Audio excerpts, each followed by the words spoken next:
USB Type-C pin functions, simple explanation.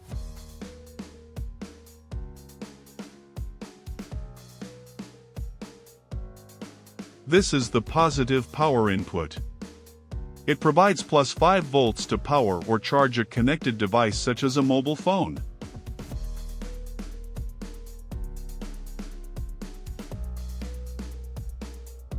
This line carries negative data signals. It works together with D+ to send and receive digital data between devices.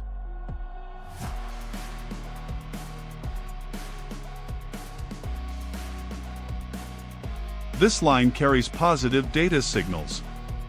It is used for communication between devices during data transfer.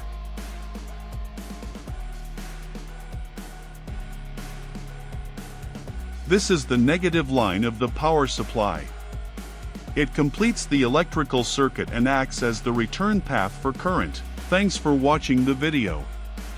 If you found it helpful, please subscribe to the channel for more electronics projects.